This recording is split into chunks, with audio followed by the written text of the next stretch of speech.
Entering tunnel number 13. Sir, emergency. ഇവിടെയുള്ളവരുടെയൊക്കെ favourite play വെവ്വേറെ ആണെങ്കിലും അവരുടെയൊക്കെ ഫേവറേറ്റ് പ്ലെയർ മാറുന്നില്ലല്ലോ.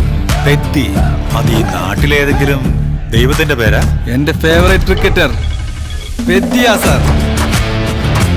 എന്റെ ഫേവറേറ്റ് റെസ്ലർ പെത്തി സാർ. എന്റെ ഫേവറേറ്റ് റണ്ണർ പെത്തി സാർ. ഈ നാട്ടിലെ പിള്ളേരൊക്കെ പെത്തിയെ എങ്ങനെയാ കാണുന്നത് സാറിനറിയോ? ഗ്രൗണ്ടിലെ ദൈവമായിട്ടാ.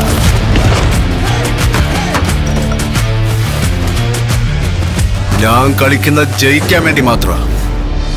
ആകാശത്തുനിന്ന് നക്ഷത്രങ്ങളെ ഭൂമിയിലേക്ക് പൊഴിഞ്ഞു വീഴുന്ന നീ കേട്ടിട്ടില്ലേ? അതിൽ ഒരെണ്ണം ഈ വിജയനഗരത്തിൽ വന്ന് വീണതാണ്. നോക്കാൻ ഒരു കാര്യം ഞാൻ പറഞ്ഞേക്കാം, നിന്റെ മറ്റടുത്ത ഉപദേശമൊന്നും എന്നോട് വേണ്ട. എങ്ങനെ മടകുടാഞ്ചനായിട്ട് നടന്നു? അയ്യോ, പെമ്പിള്ളേരായൊന്നും പറയാൻ പാടില്ല മോളെ. മാറടാ മോനെ.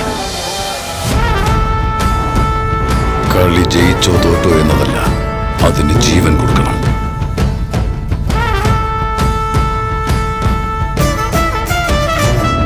നീയൊക്കെ റെയിൽവേ പാളത്തിൽ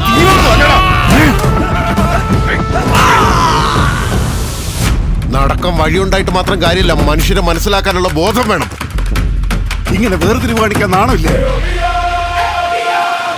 ഊരും പേരും അറിയാത്ത നിന്നെയൊക്കെ വിളിച്ച് പണി തന്നതിന്റെ വലിയ നന്ദിയുണ്ടോ ചേറ്റകളെ. അവൻ വലിയ കളിക്കാരനാണെങ്കിൽ കളി എങ്ങനെ കളിപ്പിക്കണമെന്ന് നമുക്കറിയാലോ. എവിടെടാ കൂലിക്കളിക്കാരൻ?